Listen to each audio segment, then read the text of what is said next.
What up? It's your boy, the Incredible Man, and I just seen Kimetsu no Yaiba, episode 22. Okay, I know I said best episode a couple episodes ago, or maybe like, I don't remember when, but I want to say best episode again. But if I don't say best episode, I will say this. If you don't give this episode a 10 out of 10, there's something seriously wrong with you, man, because every moment of this episode, from start to finish, yet again, was absolute greatness, man. Just seeing the Hashiras, or aka the pillars themselves, and being introduced to all of them and getting their character designs, their voice actors, and everything. I felt every pillar when they were saying something, and it was absolutely fantastic. And every moment in this episode literally had me on the edge of my seat, and it was nothing but an informative episode, and was trying to find out what they wanted to do with Nezuko and Tanjiro. Every moment had me on the edge of my seat. But let's talk about the episode, because if not, it's going to be forever, because there's so much going on, man, and it was nothing but information.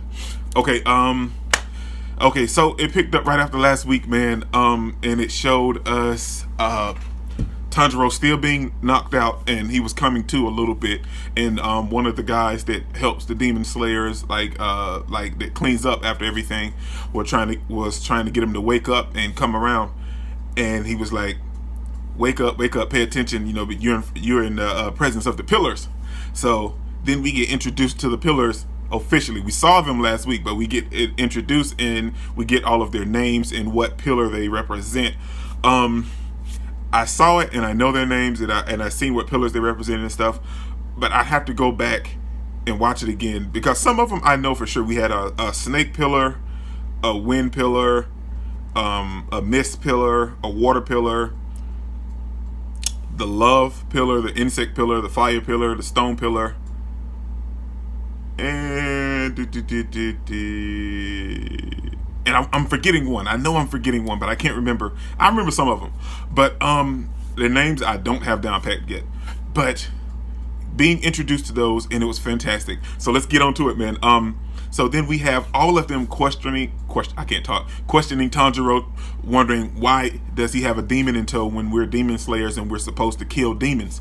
So then we get Shinobu giving Tanjiro some healing water so he can talk and explain himself, and then we get a nice little flashback to what happened and about his family, and then he tells everyone that Nezuko is his sister, and she hasn't killed anyone in 2 years. She hasn't fed on any humans or anything. And it was like, well, that's a lie. And then we have the one that was like the JoJo-esque character, all flamboyant. It was like, well, show us instead of telling us, and so then we get to the point to where all of the pillars are kind of questioning Tanjiro's, like, well, we don't believe you because, that they're demons. That's what they do. And you're a demon slayer, so you should kill them. So now they have the question to where they want to kill, whether to kill Tanjiro and Giyu and kill Nezuko as well, or just kill Tanjiro and Nezuko and kind of just like save Giyu's punishment for later. And they want to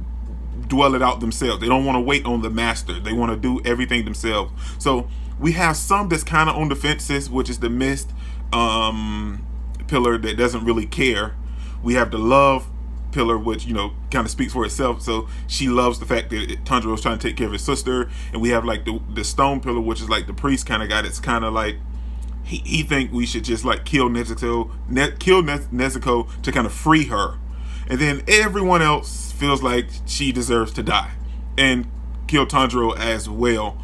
But then we come across the one guy that's super extreme compared, because everyone else is like, well, kill her. And the snake pillar was like, well, I just don't trust any of you guys anymore. But then we come across the wind pillar, I think, and dude's super extreme. He has Nezuko in tow, and at that moment, like I wasn't really feeling Shinobu last week and the week before that, but now I'm kind of like Shinobu a lot, man, because in that moment when that happened and he had Nezuko in his hands and was like threatening to kill her and everything, Shinobu turned around and was like, we need to wait on the master, and the love pillar pointed that out, and I love that fact. But then in that split second, man, after he stabbed Nezuko that first time, my boy Tanjiro came through, man. Dude, he moved in a blink of an eye and headbutted dude, and the snake pillar pointed that out. He moved so fast that the dude didn't have time to react, and he's a pillar. Dude, that is so fantastic, man. Tanjiro, you gotta give him his credit, and I love everything about this episode, man. I love the fact that when Tanjiro, I can't talk because I'm trying to go so fast, when Tanjiro woke up and he was questioning, and he was like, well, where's everybody? He's like, where's Nezuko, Zenitsu, and Osuke? He was questioning, like, where's everybody? And then he didn't knock him out, but he decked the wind pillar, man. And then we get introduced to the master. And the master, we seen glimpses of him, and we seen glimpses of his house in the opening. But he was infected. I'm assuming that this seems like maybe he was almost turned into a demon. That's what it looks like. Excuse me. That's what it looks like around his face. Like he was almost turned into a demon and somehow he got saved or something. I don't know. But he doesn't look that old. So Mr. Urudeki was a former pillar. Was he the master then, or like is the master thing is like it's like passed down? That's another question that I had. But then we get to the point to where the master tells them that he's okay with it because he got a letter from Mr. Urudeki, and one of the little twin girls reads the letter, and it explains everything exactly, pretty much word for word, what Tanjiro said, and that if Nezuko ever decides to eat a human or devour a human, Giyu, Tanjiro, and Mr. Urudeki will commit seppuku or whatever, like the Japanese thing is where they split their stomach open and kill themselves. That was hardcore, man. That is deep, man. For like I'm assuming like Giyu and Tanjiro, they didn't even know this, but he put it in that letter that that's what they would do if Nezuko ever killed someone. That is hardcore, man. And then all of the Hashira / pillars were questioning, well, it would be too late then. We can't bring back the person she killed. And then the master made such a compelling point that I just absolutely loved. I got to give the master, as my boy Senku would say, 10 billion points. Is we can't prove that she hasn't killed anyone, and we can't prove the fact that she won't be able to kill anyone. You get what I'm saying? Like she hasn't killed anyone in 2 years, and that's the point that the pillars were making, that Tanjiro them could be lying. Well, and who's to say that she won't? And the master points out, well, who's to say? Can you guys give me proof that she won't kill anyone in the future? That is so deep, man. That is so hardcore, and I love the master for saying that, man. And then we get what else did we get? Oh, we get to the point to where the wind pillar cuts his arm and is dropping blood inside the box to tease Nezuko. And then we have the snake pillar saying that wouldn't. And well, before we do that, we have Tanjiro like trying his hardest to get over there where he's at, and then we have the snake pillar tell the wind pillar that you can't do it in the sun. It won't prove she'll die if she jumps out of the box in the sun. So he takes her and throws her inside the house part of the master's house, and it's covered in shade. And Nezuko opens the box, and Tanjiro is trying his hardest. She comes out of the box, and Tanjiro is trying his hardest to get there, but then we have the snake pillar come and just like elbow drop him and keep him in a place where he can't do anything. And I love the fact, man, every moment of this episode was fantastic to me.